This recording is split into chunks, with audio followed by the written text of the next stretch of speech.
Hello, kumusta kayo? Ito na naman tayo. Another video, another vlogs, another chismis. At itong pag-usapan natin ngayon, itong tungkol dito sa breaking news sa araw na ito. Itong pagdakip kay ex-congressman Arnie Tevez doon sa Timor-Leste. Pero bago natin pag-usapan yan, huwag niyong kalimutan i-subscribe yung ating YouTube channel, Ili TV. At pindutin ang notification bell para updated kayo sa aking mga upload na mga bagong video. So nabulantag ang mga ating mga kababayan o mga Pilipino sa araw na ito kasi nadakip or dinakip o dinukot, kinidnap ang dating congressman na si Arnie Tevez doon sa Timor-Leste. Sino ba ang nagdakip sa kanya?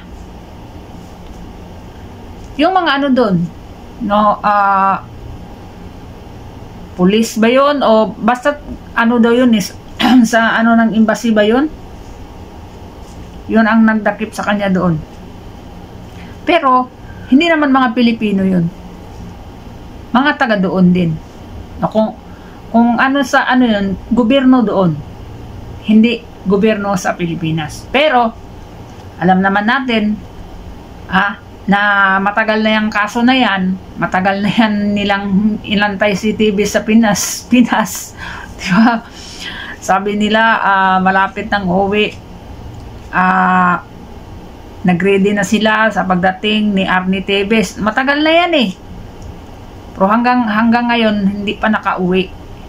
Kasi nga sabi ng abogado na si Topacio ay meron dalawang ano na hindi na ano yun, no, hindi na grant ba, kaya nga nakalabas si Tevez eh, di ba? Kaya siya nakalabas. O ngayon dinakip ulit o dinukot. Yun ang sabi ng anak niya sa video, na yung kanyang tatay ay kinidnap, katulad na ni PRRD, katulad ng dating Pangulong Rodrigo Roa Duterte. Yung ginawa, no, meron na daw eroplanong ready at walang mga kumbaga walang mga papel, walang mga warrant of arrest ba or ano ba yung mga katibayan na siya ay dapat dakpin, ano bang mga problema, anong dahilan, yung mga ganon.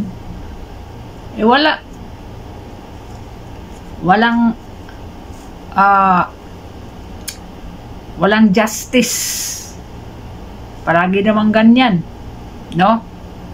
So ito, siyempre matagal na itong usapin na ito about dito, kasi nga matagal na sana yung pinauwi pero hindi pa nakauwi hanggang ngayon. Kaya dinukot na lang, ganon.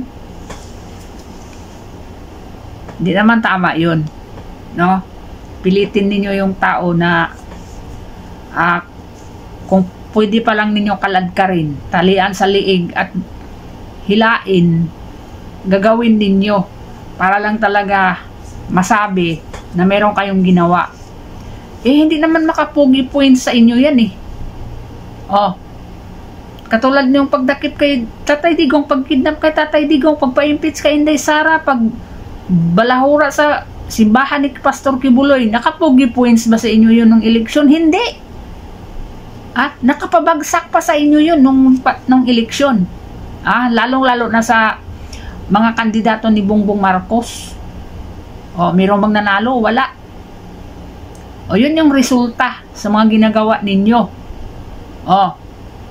Mula noong sa QGC, pag-impeach, pag-kidnap kay Tatay Digong, yung kay Arnie Tevez, ngayon, sino naman sa sunod? Si Harry Roque. Si Atty. Harry Roque, yun ang isusunod. Sigurado yan. Sigurado yan. Si Attorney Harry Roque ang isusunod nila dyan. Yun ang abangan natin.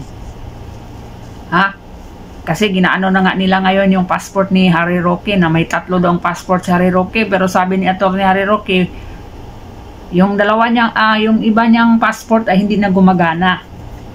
Kasi hindi naman siya na sa gobyerno. So meron siyang isang passport lang at nasa kamay ng mga dots yun. Kasi nga nag-apply siya ng asylum. Di ba? So tingnan natin. Tingnan natin. Ito lang naman talaga ang kayang gawin ng gobyerno, mangidnap. Di ba? Ang kidnappers ngayon ay nasa gobyerno. Hindi na yung mga Abu Sayyaf. Kasi ang maraming nagkikidnap noon for ransom. Itong mga Abu Sayyaf. Yung mga Abu Sayyaf, yun yung mga tsaka mga rebelde. Yun yung mga nangikidnap noon. Ngayon, bumalik ang kidnap. Kidnap for ransom sa Pinas. At pati ang gobyerno nakisali na rin sa kidnapping. Di ba? Nagsilabasan ang mga kidnappers. Kasi wala na silang takot. Kasi pati gobyerno kidnapper na rin. Nakakatakot. So abangan natin guys kung mapauwi nila si Arnie Tevez at si Harry Roque. Ito ganito yung gobyerno. Etong mga to gusto nila mapauwi sa Pinas para harapin ang kanilang mga kaso. Kasi si Arnie Tevez may kaso, di umano.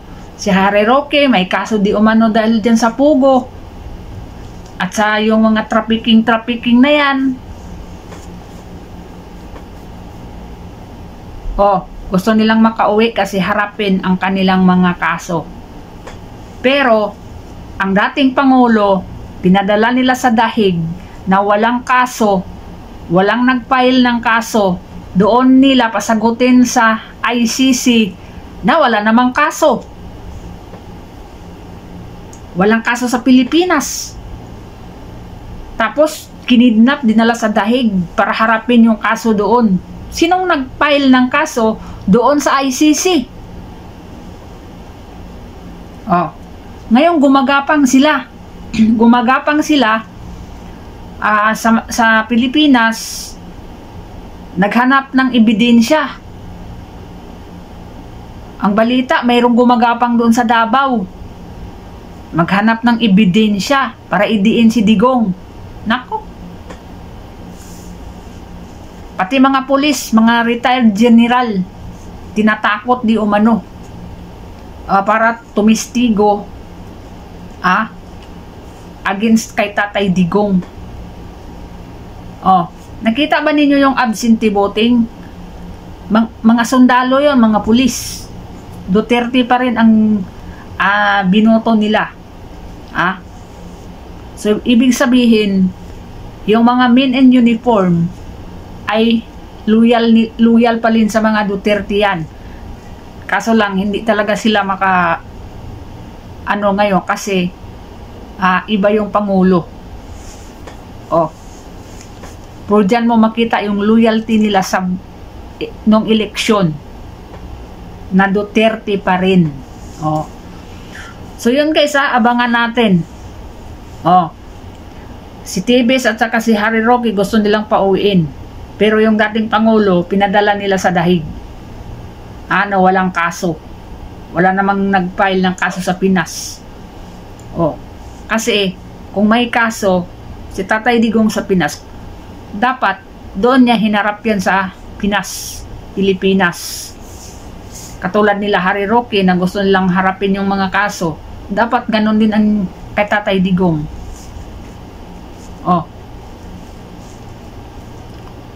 Diba? Dapat patas. Nako. Pero dahil nga masyadong ito si Tatay Digong, Duterte family ay masyadong matinik. sa kanilang lalamunan pagdating sa politika. Kaya yon, pinadala nila sa Netherlands at isusunod pa si Bato, isusunod pa si Sara, basta lahat ng mga kalyado ng mga Duterte uubusin nila kung maubos nyo. Ano yan sila? Robot? Ano yan sila? Mga ano lang? Hindi kayang lumaban? Nako, matindi ito. So yun guys, ang kaabang-abang, abangan natin guys kung mapauwi ba talaga nila si Tebes at si Attorney Harry Roque. Yun ang abangan natin. So abang-abang lang tayo sa mga susunod natin na mga update guys sa mga issue na ito.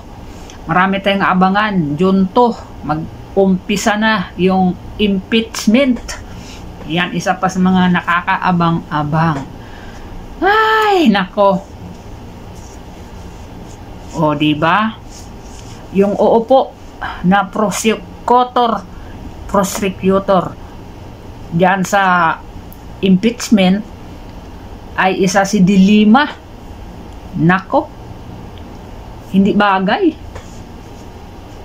Ikaw na may kasong sa drugs, ikaw ay magiging magiging judge? Hindi judge, kasi mga senador man ang judge. Yung sila di umano ang mag-ano dyan, magiging abogado. Nako, pangit. May kaso ka, nakulong ka, tapos ngayon plano pang ikulong ka ulit, tapos uupo ka dun, magiging abogado. Nako, wala na ba kayong ibang makuha? Wala na bang ibang abogado diyan sa Congress na yung matino naman, yung walang mga records, walang mga bad records, walang kaso? Yan si De Lima, ang daming kaso niyan, daming issue. Tapos yun ang gawin yung abogado dyan sa impeachment ng Vice Presidente. Diyos ko, mahabagin. Saan ba ninyo kinuha yung mga utak nyo? Pagtatawanan lang kayo. Ginawa nyo katawa-tawa yung Congress. Diyos ko. So hanggang dito na lang guys. Maraming salamat. Abangan natin yung mga update sa dahig. Abangan natin ang pag-uwi ni Tatay Digong. Sorpresa lang yan mga kababayan.